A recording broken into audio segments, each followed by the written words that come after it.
But of course. What's up, y'all? Reporting live from the kitchen DMV, downtown Silver Spring. Man, look. Got my brother Ricky right here. Of course, I'm here, Uptown XO. Y'all know me, but look, we got our first female guest in the building. First. Man, make some noise. First female guest. High energy clap. High energy. Thank you. I appreciate it. That when you clap, you know what I'm saying? Like it gives off a certain energy in your body or something like a dopamine or something that gives you a boost. You know what I'm saying? Yeah. Didn't know that. So yeah, let's get started. You know what I'm saying? How you feeling tonight? I'm doing very well. Very well. It's been a long day, but a good day. That's True. Good day. Let's get into your background, young. Where you from? I'm from Southern Maryland. So you Okay, know where Waldorf right. is? Yeah. Okay, like 25 minutes past there. That's where I'm from. Okay. You So- talking about like Akakeek and all that? La So Plata? yeah, literally, La Plata? I used to live in Akakeek, and then we moved to La Plata area. It's a small city called, Port Tobacco. So it's actually very interesting because it is a port that used to bring slaves in. Now we own this property. Black excellence, elevating in life. So your fam own the property? They do. So you come from like black excellence, like Oh, absolutely, 100%. you come from entrepreneurship. Yes. All right, let's get into it, young. So well, you went to school in the area too, right? I did. I went to Gwynn Park Middle. I started in my formative years was at a private Christian school. Currently, it used to be called Full Gospel back in the day. Now it's From the Heart. They're still in, it's a great church, great school. Then I went to Gwynn Park for a year. Okay. And then I went to Milton Summers, which is in La Plata. That's like middle school. And then high school, I went to McDonough High School. And then from there, I went to Bowie State. That's where I did my undergrad. What you study? I studied, it's interesting. So there, I was just doing general studies. And I actually changed my major like so many times. I ended up just doing criminal justice. Okay. Yeah. All right. Did you like have a hustle in high school? Like, did you have like something you was into in high school, like something special? So I used to do makeup and hair in high school. I used to do that a lot. I worked 3 jobs in high school, which is really strange. And I was at a JUCO. So I had a half day at high school, but I was also taking college courses and I was taking AP classes. So when I graduated high school, I already had like the credits I needed to have a what's the associate's degree. Okay. Yeah. So I was working, I used to work at this place called Einstein Bagels, which used to be on 301. So I would do that at 5 o'clock in the morning. They fire. Right? They super were. So 5 o'clock in the morning, then I would work at Roy Rogers. And then when Roy Rogers got bought out or shut down, I ended up working at Chick-fil-A. So Come on now. True. Man, look, hustler, man. Hustler. Been hustling. What made you choose criminal justice? Just curious. So one of the, that's actually really an interesting question.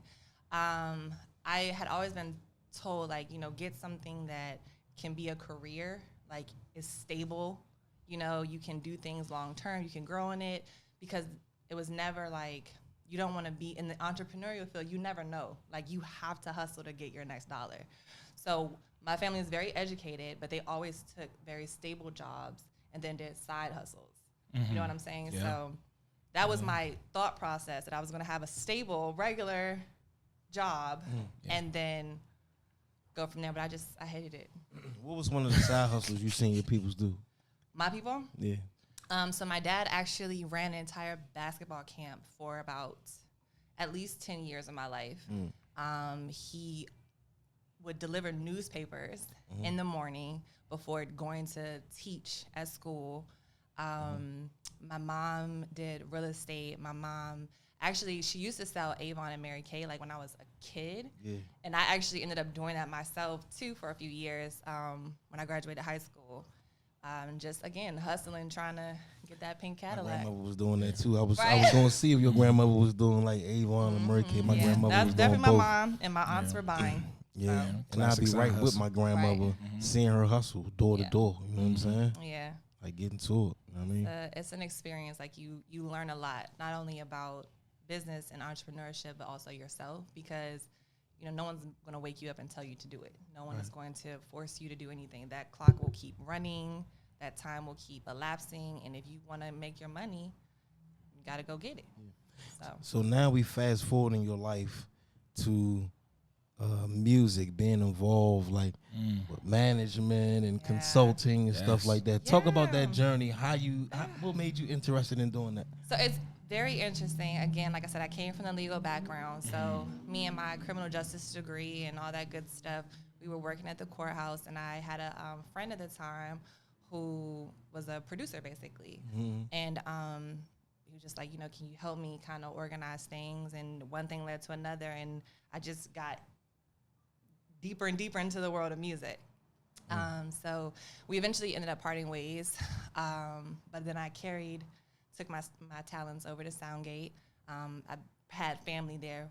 My mentor, his partner, you know, they just kind of welcomed me and gave me a lot of space to help and support what they have going on. So shout out to Soundgate Studios. Okay, all right. It's been great. Quick question. What were you exactly doing for that producer that was preparing you to work at like Soundgate? Wow. So, you know, it's interesting because it was one of those scenarios where it's not what I'm familiar with. Like I said, it has nothing to You were learning on the go. Yeah, quite literally, in every capacity, like managerial and back of house and record keeping and contracts analysis and pitching and sponsorship and place, like PR, like everything that you can imagine. I'm like the one trying to figure it out because I believed, you know, in this so much. I don't want to see it fail. So I poured my heart into it, like full on studied it. I was watching YouTube videos, master classes, asking people questions, networking, because I'm not social. It's weird because people know me socially, but I'm very, very to myself. Like even back in those days, if you saw me, it was on accident most of the time. Like I would just be in there working like on my computer. I didn't really go out. If something was being filmed, I didn't want to be on film because I'm just like, I'm hustling. Like I don't, you know what I'm saying? Yeah. You want the credits. You want to stay in the background.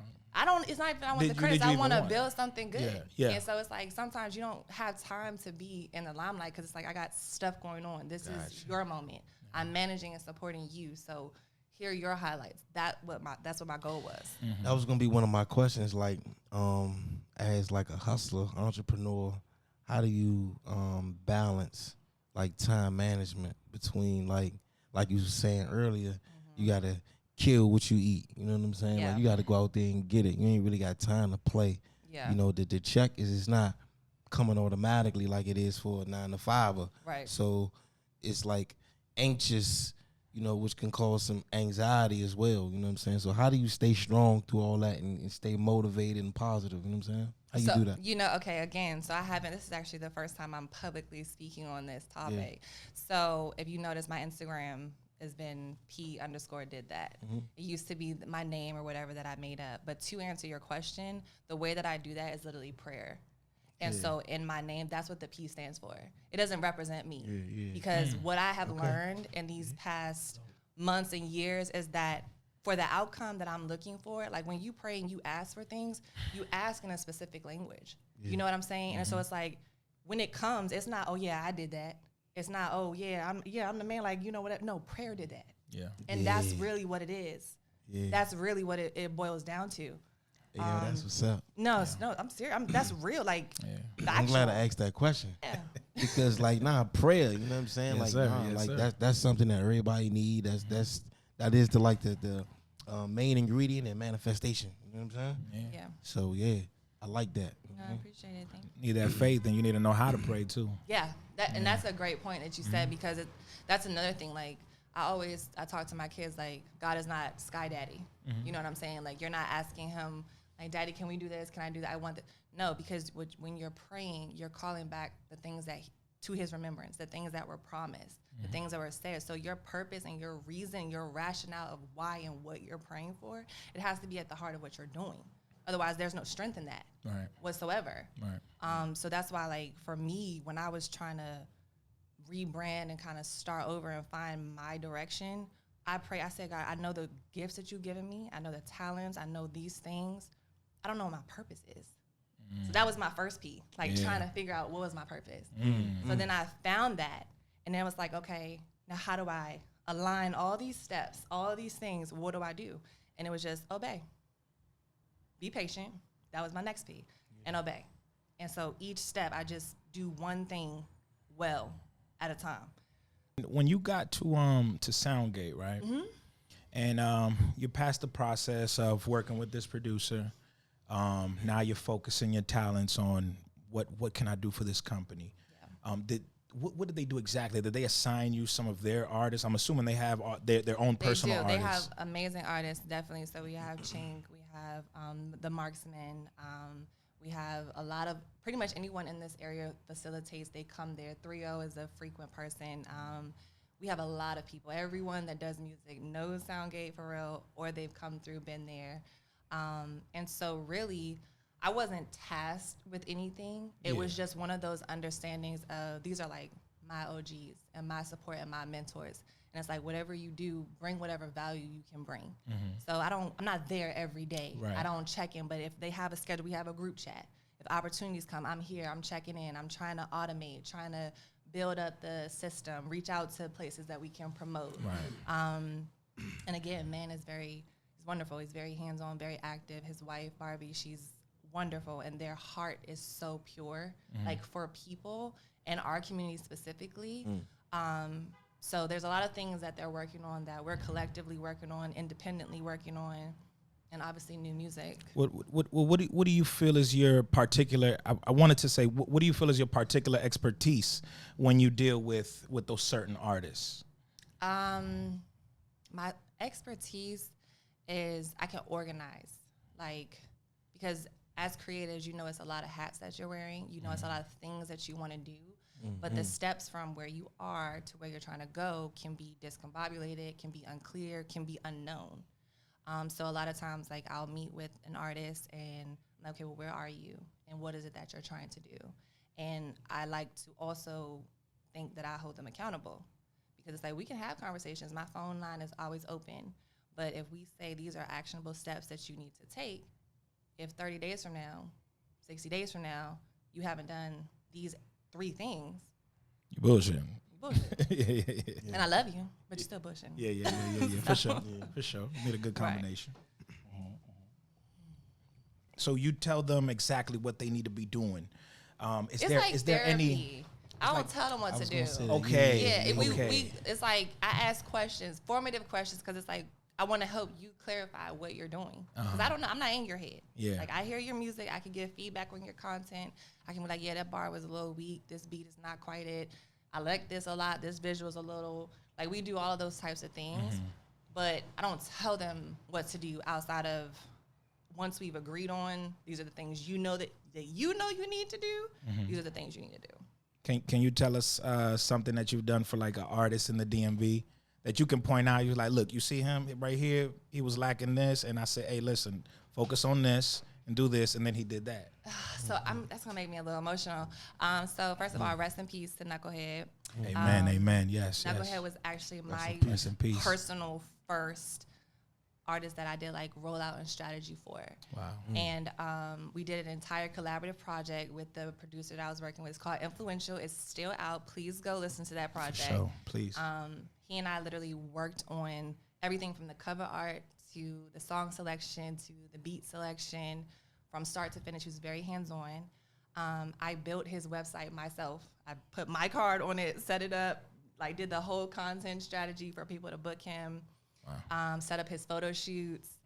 We collaborated with XOA Lifestyle. Again, shout out to Darius and them. They're amazing. So I have those pieces of content for that artist. And that was my first time, kind of putting literally my money where my mouth was. And it was a great experience. Yeah. It was a great experience. And that will live on forever for me. So. Wow. Yeah, rest in peace, Knucklehead, man. Dope artist. Yeah, I gotta check out Influential. I'm telling you, it's fire. Okay. Yeah, damn, we definitely got a lot of mutual friends with Knucklehead, man. Yeah. I was just talking about him last weekend with someone, one of his close boys. It was crazy. Yeah, he literally one of the only men that can call my phone at 2:00 in the morning and not get cussed out. He literally is so crazy. He passed on my birthday. My birthday is December 24th. Oh, man. And I woke up to that news and I was just devastated. Yeah, that's crazy. He had called me the week prior trying to get his passwords because he was trying to do something and he had reset his phone or whatever. It was 2:38 in the morning. Yeah. And I was just like, what's going on? Wow. So yeah, you almost like who was Mike Tyson trainer back in the day? What was his name? The Italian guy. The Italian guy. Oh yeah, okay. Oh man. Customato, told you. Man. And look, man, Customato, man. Customato, man. I don't know. He says, I said Bonadaci. Shout out to Bonadaci. That was a clothing line, man, back in the day, man. If y'all know about that, you know what I'm saying? Wow. I never wore, but yeah, OT.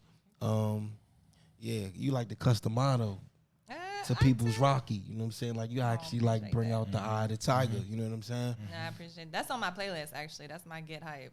My dad he said that was like his playlist from back in his Duke basketball days. Yeah. So when I'm trying to get hype, I definitely have Eye of the Tiger in my playlist. I will admit that publicly. Yeah. It's fine. No, and I think I think that's important that if you got somebody on your team, you gotta have somebody or people around you, period, that is gonna make those like emotional extractions and bring the best out of you. And a lot of that come with challenge, you know what I'm saying? Mm-hmm. Which sometimes is met with resistance, you know what I'm saying? But to be able to keep that challenge going and that accept that resistance and have that pattern going and that be like the dual component in growth, you know what I'm saying? Like that's what you really need to grow, a challenge, and then like the resistance is actually what's building a muscle. Yeah. You know what I'm saying? It's accountability. Yeah, you know what I mean? So it's important, you know what I mean? So with your that's a service that you provide for people, right? So where can they reach you to like reach out and get help, you know what I'm saying? And like, you know. So that's interesting because pretty much all my service right now is strictly word of mouth and referrals. That's intentional. People are like, well, why don't you do this? Because I have a lot going on and I focus on trying to do things well. So if someone refers someone to me or if they've heard something, they reach out, I try to be very personal in attending to them. And I just, I'm not, in this stage of my life, I'm not per se big on management. It's more so like consulting, event-specific or action-specific things. But I just do mostly referrals. So if you know a guy who knows a guy, they might know P. Let's talk about the event space that you have. Yes. Let's talk about that. How did you get that going? So the story about that is actually pretty hilarious, and I tell it all the time. So number one, I am the venue event coordinator for the Whitfield Entertainment Group Studios. Short is WEG Studios. We are located in Washington, D.C. It is the former campus of, I'm not even going to say the name, but I'm going to say one of the largest Black-owned and operated network television shows, production companies. You know, that's the former campus of that, right in the heart of D.C. Yeah. It's a 97,000 square foot campus, private parking. It's super awesome. And the way I got my job there or working with them, I showed up to an event that was put on by one of my other mentors. It was a film that he was doing. And I had been out of town for the filming, but I came back for the premiere. Went to the event. It was beautiful. Movie was great. So I sent an email to, WEG, basically introducing myself, sending my resume, and then I didn't hear anything at all for months. And then we randomly got reconnected the following January. At the time, again, when I was working with the other person, we were trying to, collaborate on that space for a recording studio. That didn't work out. So then I didn't hear anything for a couple months, but I would try to periodically check in. Then when I went to Soundgate, they ended up having a concert just out the blue, probably the week after I officially got there. And I just showed up and just started working. Quite literally just showed up and started working. I came to support Soundgate, and when I got there, I was like, you need help with this? That's how it started. And so she gave me a call. Our CEO gave me a call probably the next week. Because it was always, we're going to bring you on. It's just a lot happening. And I was like, cool. And I just kept showing up. You came in and got proactive. And kept showing up, literally. Yeah. And then she called me and was like, I want to introduce you and welcome you. And it's been a journey. Yeah. That I want to zone in on that right quick. Like you kept showing up. You know what I'm saying? Well, how many times did you have to do that in life to like get where you was going? Like keep showing up, and it's a polite way of not taking no for an answer. And show your worth. Like, how many times did you have to do that in life? Because I know I had to do that a lot. A lot. And you know, the interesting thing about it too is because you had the perspective of not taking no for an answer. But the fact is, I didn't get a no. It was, I know when I sent the email, I know it was placed on my heart. I know what I saw. That goes back to prayer, right? I know what I saw, and I laid that out. And me not getting a call back was, to me, evidence that what I thought I saw is what it was. And I can provide help. I can provide service. I can provide support to this amazing group of people. What am I do? I'm going to show up. That's what I do. Yeah. So it's really that simple, because you have to. Sometimes the money is not going to be there right away. Sometimes the opportunity is shrouded in work. That's the thing that people don't be wanting to do. Like, yeah, it looks sweet on the outside, but we got to work. You get treated different because you're a female? Oh. By the industry or the yeah. In WEG, no, we're very much a family. Our CEO is a woman, a black woman, amazing Miss Maria Murphy. Shout her out. Also, Malcolm Whitfield, absolutely amazing. Our team is we're very supportive of one another. Like I tell people, I'm her fierce protector. Like, I don't play, because it's like, this means a lot, not only for us as a company, but for the DMV and what the things that we can do would mean for our city. Yeah. So it's very important to me. Like you said, it's the culture over corporate, because it's like you have to do things for the right reason. Yeah. You have to pour your heart, and it's not for the monetary. It's not for the clout. It's for what is the legacy, what is the long-lasting element of this. Yes. And to that same end, when I came to the premiere, right, I was brought in by my mentor because it was his film. I happened to meet Mr. Van Whitfield that day at the premiere. Wow. Part of the reason why I didn't get a response from my email, he ended up passing very shortly after that from COVID. Crazy. So just imagine such a huge undertaking for this amazing new company and this formative family function, and then the patriarch of that, is no longer there. How did that make you feel when you didn't get the email, you didn't get the message back? Like, what went through your mind? Like, okay, what do I have to do next? So that goes back to the steps, right? So I know that I planted the seed. So for me, it was like, okay, it's going to come. You don't force things. Exactly. Everything is going to mature. It's going to happen in due time. So I was like, let me keep working. Let me go back to what I was doing, which I was trying to find a new location. Let me go back to tightening up my business acumen. Let me go back to developing these skills in myself, because I had a lot of stuff to focus on anyway. Right. So it was just like, let me build myself. I'll circle back.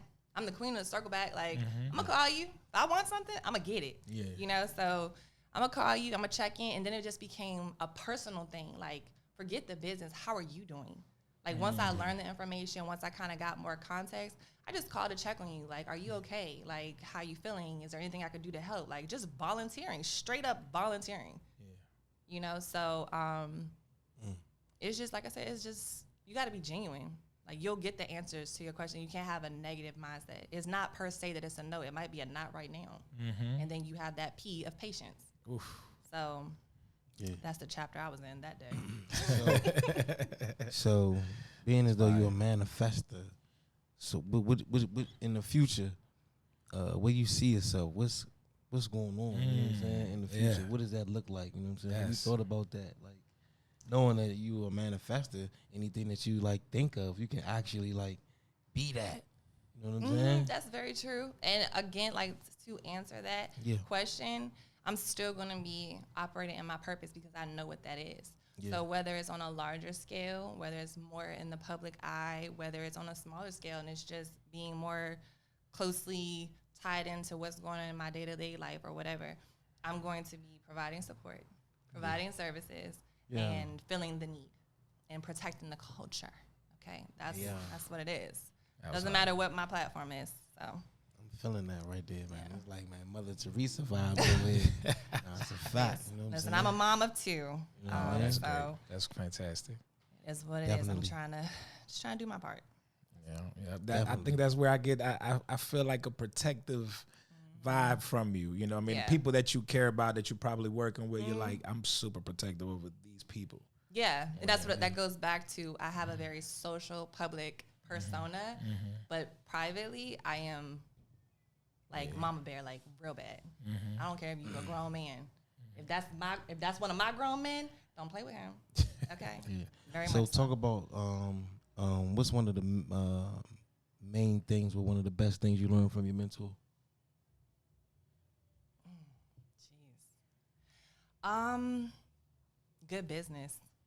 That would be number one. Okay. Being genuine, and not even being genuine because I was always genuine, but that was the first time that I was able to see that value like highlighted.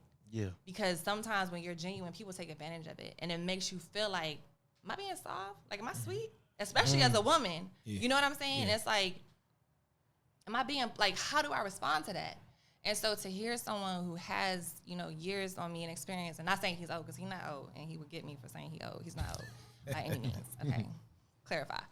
But to teach me the value of that, and to make good choices, and to not only protect your name, you know what I'm saying? Protect your name, protect your reputation, because he always says that you can fix credit, but you can't fix credibility. And so that's something that when you're in the it's a tricky situation, because when you find yourself in a lot of positions where you're learning on the go, you can be in tight spots that are like, if they might not know this or might not know that. So it's always good to just keep your name clean, so that when something comes up, even if it seems weird, people know your character enough to be like, yeah, but I'm gonna just ask her because she don't get down like that. Exactly. And so that's something that I'm very grateful for, because it happens. Even on accident, even when you have the best intentions, you can be going, and you just mess up one little place, and it can derail something and cause questions. So they definitely taught me to be mindful of that, and to, just keep my heart good and keep my business better. Straight up. Where you shopping at these days? Where you get your clothes at and all that? You know what's crazy that you asked that? Yeah. So I actually really like thrifting. Like, I really, really love thrifting. All right. One thing. We all thrifters. Okay, thrifters. seriously, I love it. yeah. And it's fun. My best friend actually got me into that. She's a super stylish lady. I was always like the athlete friend, and then my best friends are the beauties queens. So I was like always the tomboy, and they just hated everything about me and my sweatpants and t-shirt going out. But they would help me. So she just kind of, taught me different things about that. This is actually a custom jumpsuit from a friend of mine named Charmaine White from her studio. It's based in Atlanta. And so I got that from her. And I like boutiques. I shop. Like, I got designer stuff. I got this and that. But I don't like shopping. I really don't. Only time I like shopping is at the thrift store. Yeah, I'm a thrift store internet type of person. Yeah. Yeah, for real. But the style is kind of unique, because it's like thrift store. It's not like when you walk into to a regular store and it's an outfit already put together on the mannequin to give you like a inspiration of what to put together. You know what I'm saying? Like on the body canvas. You know what I'm saying? Right. What kind of art? What paint am I going? You know what I'm saying? How am I going to do this? You feel what I'm saying? So I'm an ex-thrifter. I don't thrift no more. Yeah, no more. everything on me custom. You hear me? You know what I'm saying? Listen, I'm trying to get there. Custom me down. Nah, you know what I mean? If it's not custom, it's by somebody that I actually know. You know what I'm saying? Right. Like you said, you shop at boutiques. You know what I'm saying? Because I think, I'm trying to circulate that dollar culture over corporate. When I walk, I'm promoting the mentality as well. You know what I'm saying? I'm promoting, let's circulate our dollar within our own community without even having to say it. You know what I'm saying? Exactly. So you're going to see me in some museums, some popular, you know what I'm saying? Shout out to the museum.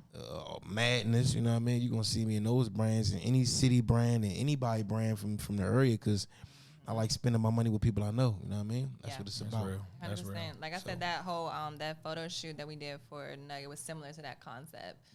So XOA Lifestyle, they actually did a photo shoot with my kids, both of them actually. And that was a very special moment for us. Because it was kind of a rushed shoot in the timeline. They upped the timeline specifically so that my son could participate.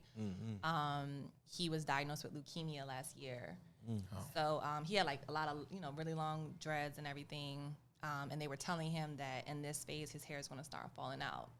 So they ended up letting him and his sister come and shoot early before that happened and gave them some clothes. So, like I said, shout out to Darius, shout out to XOA and Greg. That's what's Man, Yeah. entrepreneurship is so important and so key. I think that everybody should be an entrepreneur, and you know, it was a narrative going out there. It's like that discouraged people from being entrepreneurs. And then it was like, yeah, everybody can't be an entrepreneur. Somebody has to like be the worker. You know what I mean? You can be a worker and you can be an entrepreneur. But 9 out of 10 businesses fail. And that just means you need to try it like 10 times on the average to win. Yeah. You know what I'm saying? Right. So, like, everybody that's watching is like, don't stop. You know what I'm saying? Look at us examples of, like, perseverance and keeping it going. And we can manifest whatever we want out of this life with what we think. You know what I'm saying? Yeah. It ain't no limit to that. You know what I'm saying? You talking about oil. You know what I'm saying? Intellectual oil. You feel me? I like So that raises it. With that perception, it raises everybody's value. Now we all rich. I'm already a billionaire because an idea, the possibility of an idea popping in my head tomorrow, and the capability of me being able to execute that, it puts me in a trajectory. Almost like when the value of Kanye was based on a trajectory when they said he was a millionaire based on what he can do or what he's capable of doing. We all have the same type of trajectory, people. You know what I'm saying? So we got to keep thinking that. You know what I mean? Yeah. Yeah. Let me ask you. So you know, I'm on your IG, right? And I'm checking out like what are you doing, right? I'm trying to figure out like what does she do? I saw some little snippets of you speaking, right? And then I was just like, I see you with certain celebrities like Wallow, and maybe like other rappers and things like that. How are you meeting these people? Like what Showing up. Showing up. Quite literally. So the YouTube event where I met Waldo was at WEG, and I just showed up. And I was like, hey, do you guys need help? Like, I'm not even coming as an attendee. And they were like, no, it's fine. You know, it's good. So I was like, okay, cool. And then after, you know, I helped do some breakdown, talk to Maria, and went about my way. I just met Wallo super And I was randomly. there that day too, matter of fact. And I met, you talking about for the YouTube jam, right? Yep, exactly. And I met Leo Cohen. Yeah, and exactly. Right. Kevin Lyles and everybody. Right. You know It was what I'm great. saying? Okay. So man, just showing up. You know what I'm saying? And I'm look, telling you, it's hustlers gonna real. cross paths. Yeah. You see me, her cross paths, and we didn't Right. even know each other. Oh. Now we're here again, and it was like, oh, nah, Right. that was you. Yeah. Come on now. You know what I mean? Y'all better get in this race and stop playing. Okay. You know what I'm saying? Seriously. What do you think about the state of like DMV hip hop? So, the state. What do you mean by that? Let me get. So the context. state of DMV hip hop, like where do you think it is at this current moment? The artists that are coming up, the music that's being put out there, the artists that represent the area that's out in the industry. Right? Like what do you think about the state that we're in right now? Is it good? Is it could be more music out there? Yeah. So Yeah. you know, I can't speak to 10 years ago because I haven't been that into this scene. Like Involved. obviously, you know, outside, but to be an insider of the music scene, my knowledge goes back about 5 years or so. Okay. But in that time, I have watched the growth and development of like 3-0 Black. Right. I've watched the Shout out to growth him. and development of Money Mar. I've Who watched was that? Who was that? Money Mar. Money Mar. Come Okay. on, shout out to him. We need all of them on here for real. No, seriously, because especially Mar and I ran into each other randomly at WEG working. He was opening for an artist who shall not be named. But I just watched how he moved. And I remember seeing him before he got signed, being in the studio, just him and his brother, just, you know, in there having a good time. And I could quite literally see and feel the growth. And so he came in, you know, with one person, his security person. He came in with a couple of entourage, not an army of people. Very respectful, was on time, came in, performed, did a great job. High energy, excellent delivery. I pulled him aside to talk to him because, you know, like security had mentioned something. I was like, hey, I said, you know, ask him. He was like, no. He said, see, this is what I did. Da-da-da. I said, okay, cool, no problem. And just to watch his growth and development, because the DMV is so small that when our people make a mistake, you just want to badmouth them, or you want to put them down, or you want to just cancel them or whatever. And it's like, we're already a puddle. Like, in the scope of the music landscape, we're already a puddle. Even all three of us working together, we are a puddle. Yeah. So it's like, why would we make it even harder for the people that are trying?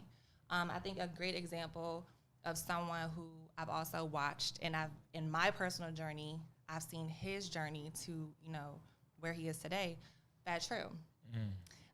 So one of the stories I tell, and you can go back in the day of me, my first music video, like official music video, was for his video.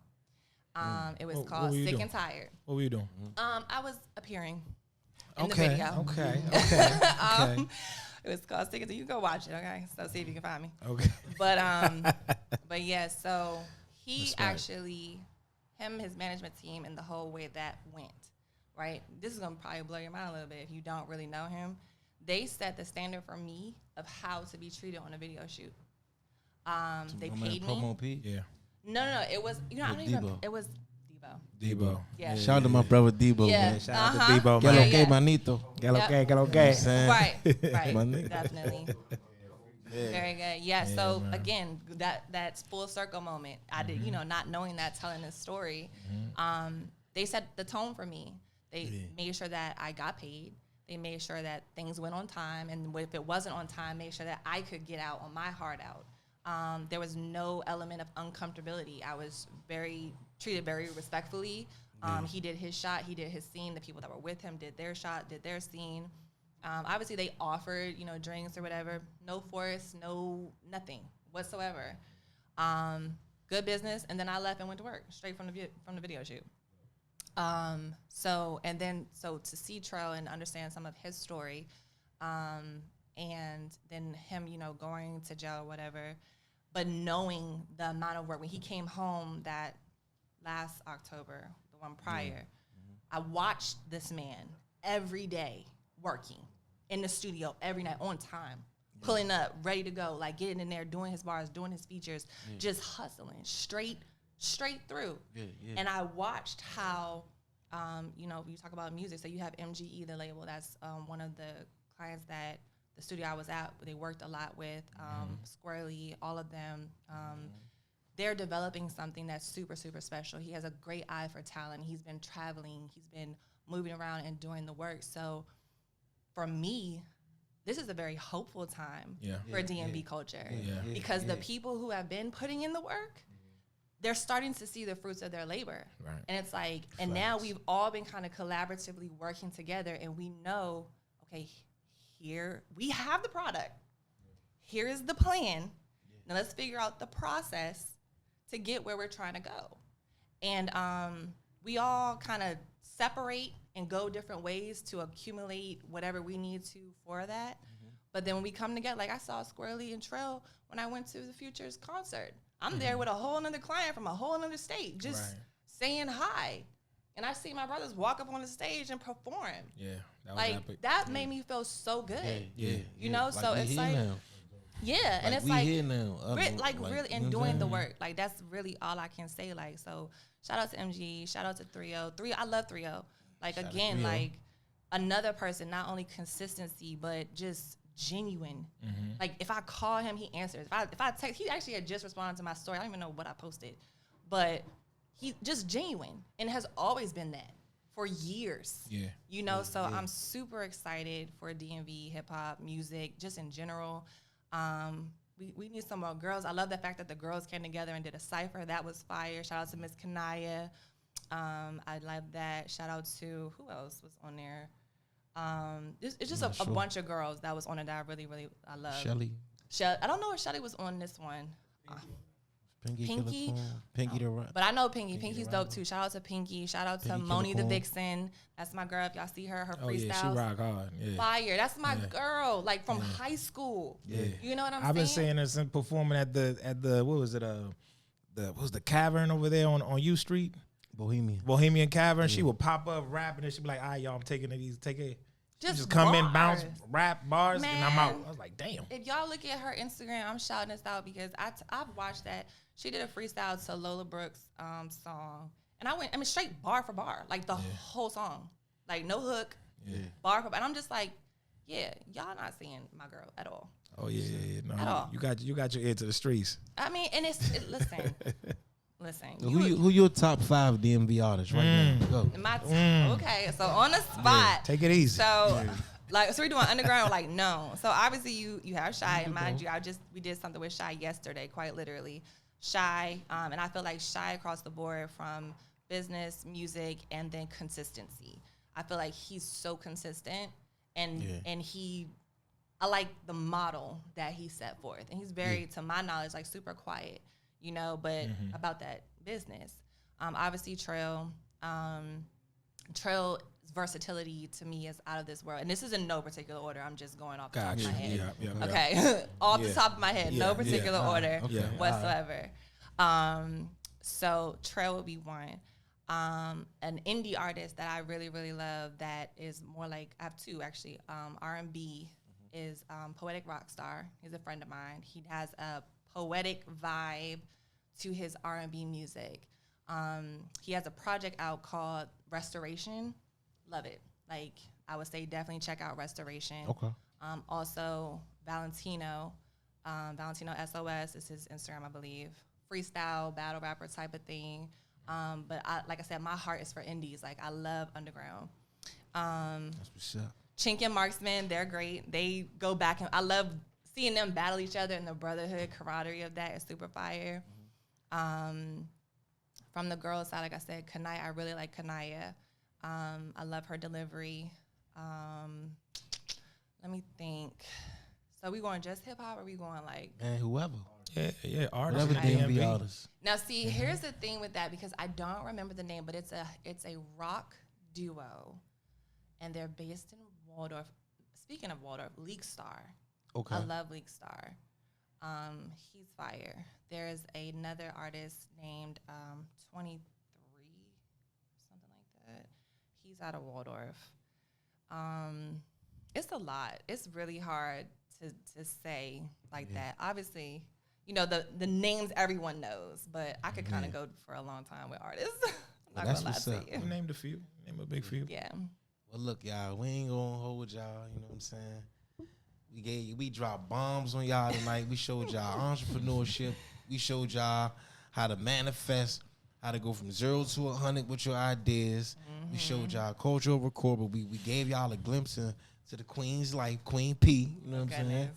Yes. And yo, look, remember, prayer, man. You know what I'm saying? Yeah. Patience. Prayer, man. Prayer. Gonna do that every Patience. time. Perseverance. Progress. Process. Persistence. You know what I'm saying? Okay. You got to go through the process. Yes. You can't skip steps. That's one thing. You can't skip steps. Yeah. Because you won't have the knowledge that you need to know. P level. Yeah. On a P level. Yeah. Yeah. Yeah. I like that. So look, man, Culture Over Corporate TV. Look, man, tell them where they can find you on social media. Social media at P_did that. That's my Instagram. I am on LinkedIn, but that's kind of personal. So that's like super random. I'm trying to develop my LinkedIn persona. So All right. So all the queens, all the young women watching right now, give them some words for the young hustlers. Oh yeah. They don't know what to do with their life right now. They watching, they young, they like, dang, what am I do in my life? I don't know what I want to do in my life. I have an yet. idea What direction? and not have a purpose You know yet. Okay. So going back to that again, I don't tell people what to do. We're gonna treat it like therapy and talk through it. Yeah. So part of the process that I would suggest to people in that position, establish your why. Like take it old school. Establish your who, your what, your why, right? Who are you, or who do you want to be?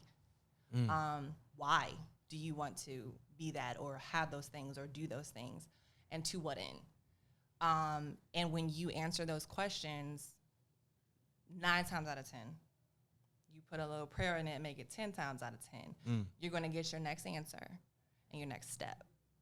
And then that's all it is, because you learn how to walk, learn how to crawl, you got to take each step. So that's my first thing. Just really identify that.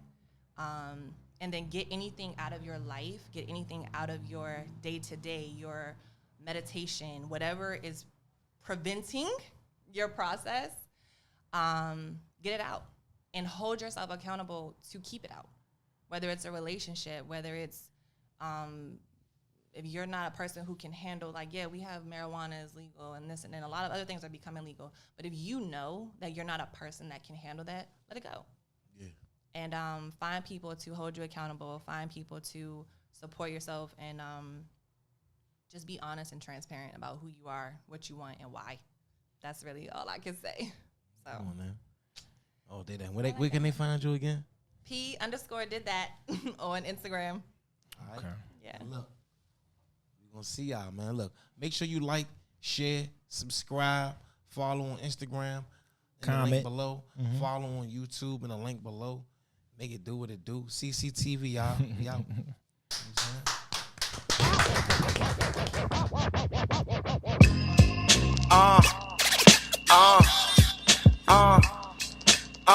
Culture over corporate. XO, baby. Dave on the beat.